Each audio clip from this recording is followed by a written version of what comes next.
Știți pozele alea frumoase de pe Pinterest cu bucăți din munte sau din stâncă pe pereți în case sau în apartamente? La ce mă refer? La asta și la asta.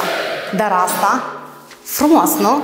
Și să știți că nu este piatră decorativă, ci o construcție de tencuială care emite piatra naturală. Observăm că este o soluție tot mai populară în designul de interior datorită aspectului interesant a texturii și a luxului. În acest video vom arăta cum se realizează această piatră veche într-un apartament nou din capitală. Să vedem, aici deja au început lucrările și proprietară este pe loc. Nu, de fapt știam că ea e pe loc. Tu supervizezi totul, da? Da, aici mă uit, să fie tot în regulă. Salut, draga mea! Salut, salut! Spune-ne, de unde ți-a venit această idee? Da, deci când am început a căuta idei pentru a le realiza în apartament, mi-a făcut acest perete în formă de munte pe Pinterest. El mi-a atras cel mai mult atenția și voilà, iată peretele. Nu vă supărați, eu un pic o să vă deranjez, pentru că noi suntem tare entuziasmați să aflăm ce operă de artă o să creați aici. Cu ce începeți prima zi de lucrări? Am venit, am grătuit pereții, am început lucrul, am pregătit niște adezivi pentru niște materiale expandat. Încheiem perete, dăm un volum cât de cât unde centrele mai interesante.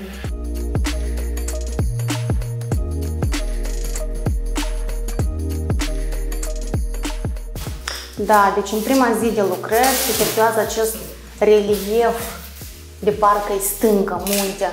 Foarte interesant din materialul ăsta și trebuie să ghicești încă cum spui acest material. Inițial am pregătit niște bucăți de diferite dimensiuni, rupte neuniform și le cătăm locul.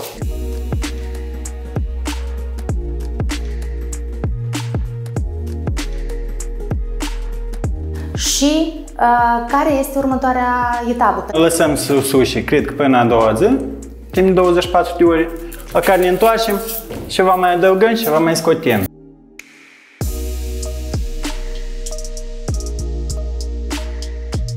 Deci asta e lucrarea de astăzi, prima etapă.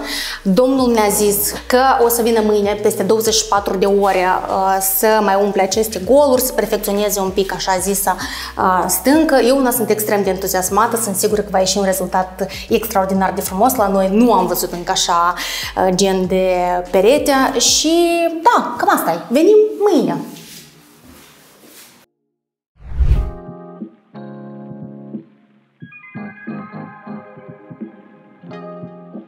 Astăzi meșterul urmează să aplice primul strat de tencuială pentru a oferi structură peretelui și începe totul cu pregătirea compoziției materialului.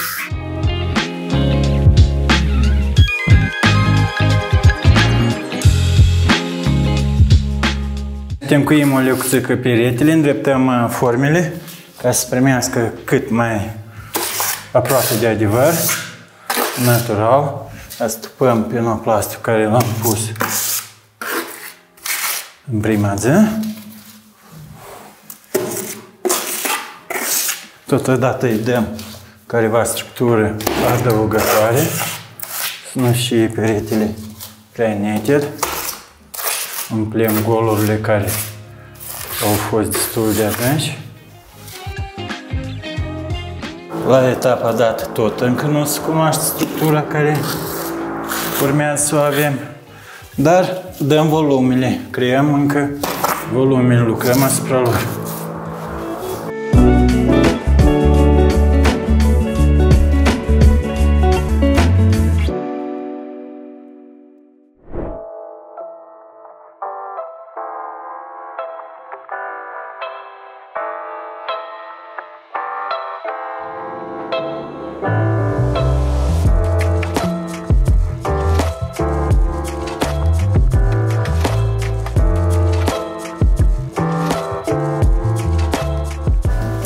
Suntem în a treia zi de lucrări și de filmări. După cum puteți vedea, astăzi a început deja armarea peretelui cu fibră din sticlă, Da? Asta pentru a preveni crăpăturile, eventualele crăpături și pentru că în compoziția noastră avem ciment, se țină lucrarea foarte bine de perete, să nu cumva scadă.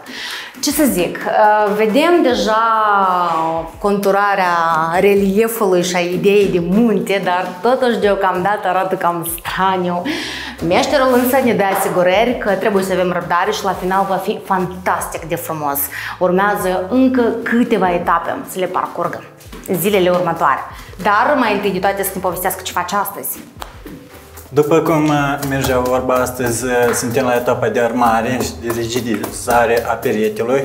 Înainte de asta am întincuit pe locuri peretele pentru a îndrepta neregularitățile care mai aveam. Asta e pânza, da? Asta este pânza. După ce am aplicat adezivul cu perie, apăsăm bine pânza ca să pătrundă prin toate găurile, să lipească bine de peretele care noi îl avem. Folosim o perie pentru că peretele este neuniform, cu găuri.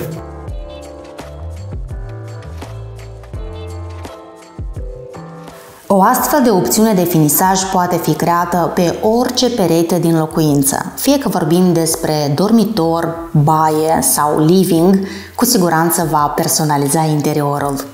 La filmările noastre, meșterul continuă lucrările. În cea de-a patra zi s-a mai aplicat un strat de tencuială. Cu ajutorul pensulelor, meșterul astupă pânza care se mai vede de data trecută. Astfel se creează stratul de egalizare care se lasă la uscat pentru cel puțin 24 de ore. Suntem în a 5-a zi de lucrări și am venit să vedem cum decurg acestea. Wow! Peretele arată din ce în ce mai bine, voi ce ziceți?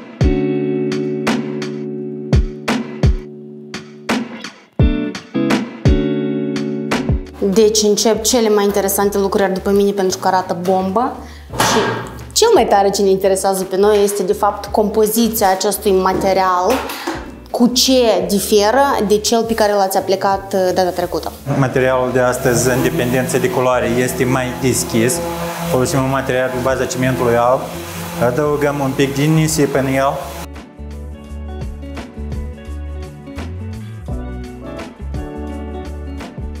Astăzi am ales să facem structura cu o bucată de peliculă. În mod normal, structura se poate de făcut cu oricare alt instrument, de exemplu cu un burete, contrafarete sau pur și simplu cu o perie.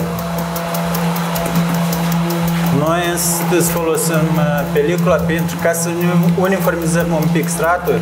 Pelicula ne ajută să dăm un strat mai neted, careva găuri și încrețături adiționale care arată destul de frumos. Structura care noi avem.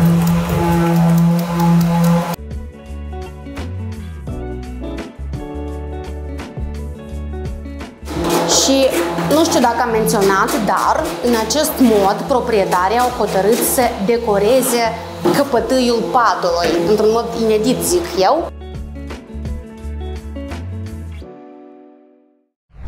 Astăzi meșterii urmează să predea lucrarea efectuată proprietarilor, iar la această etapă meșterul de bază, domnul Igor, spune că ar putea interveni anumite modificări în cazul în care proprietara mai mult pentru că Rodica, ea a fost cea care a inițiat ideea de a implementa acest perete munte în apartamentul lor.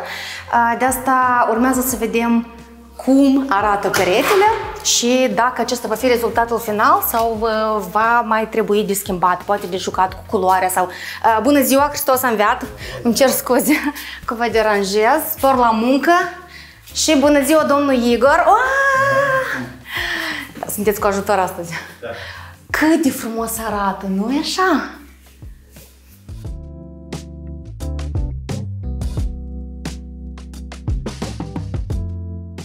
Noi am venit un pic mai devreme decât ora preconizată pentru filmare, pentru că vrem să prindem reacția Rodicăi atunci când o să vadă peretele.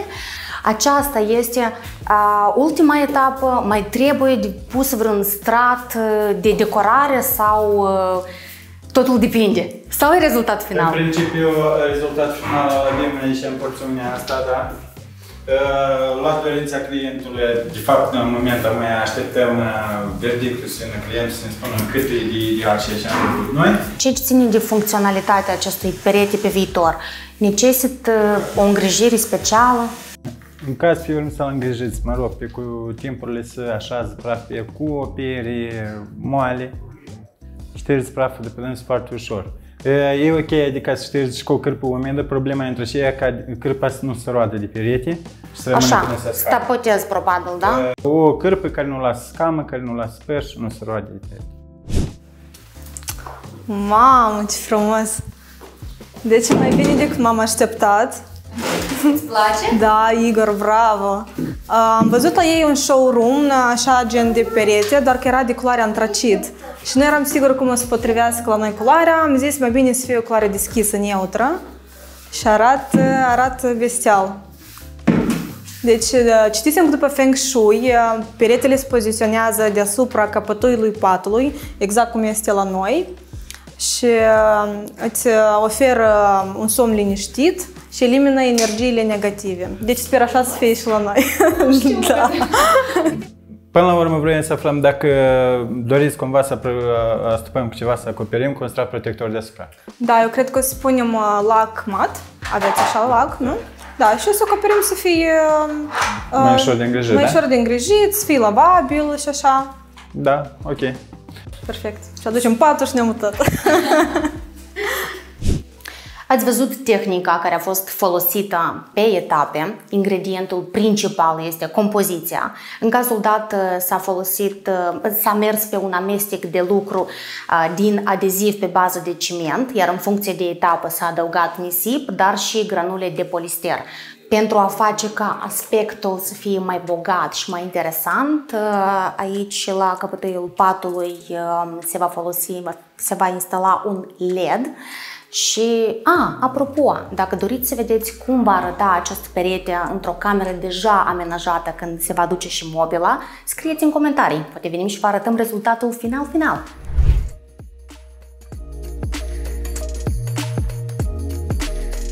Apropo, am pus ochii pe niște townhouse-uri cu arhitectură high-tech într-o zonă nouă din capitală și planificăm să mergem acolo să facem un review.